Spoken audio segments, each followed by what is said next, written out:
ये पीछे यमुना है और ये यहाँ पर घाट है। जब आप ब्रज और मथुरा की कुंज और गलियों में आते हैं तो मानो मान अपमान यश और अपयश सब भूल जाते हैं।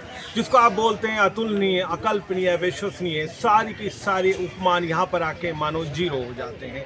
यहाँ की हर चीज़ में आपको कुछ ना कुछ बहुत अच्छा मिलेगा।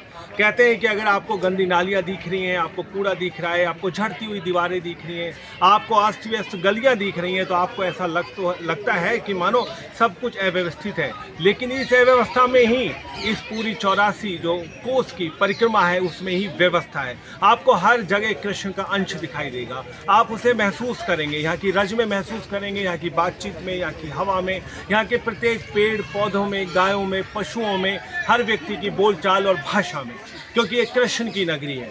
तो जब कभी आप तनाव में हो और आपको लग रहा है कि सब कुछ उलट पुलट हो गया है, तो नंगे पैर ही सही, बिना कुछ लिए हुए सही, भोजन भी ना लेकर आएँ, क्योंकि भोजन यहाँ बहुत मिलता है। जरा इन गलियों में घूमने की कोशिश करें।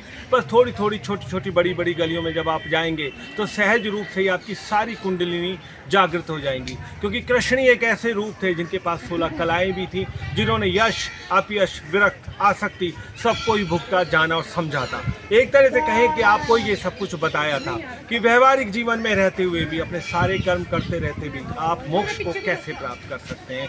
तो मेरे मित्रों, कभी इन गलियों में जरूर चक्कर लगाइए, और बिना किसी भाव को लेकर नहीं, सिर्फ कृष्ण के प्रति भाव को लेकर। फिर आप देखेंगे कि कैसे आप भी कृष्ण में होके जाते हैं, तनाव रहित रह कर जाते हैं और दूसरों को बहुत कुछ दे भी सकते हैं। आप सबको कृष्ण में राधे राधे।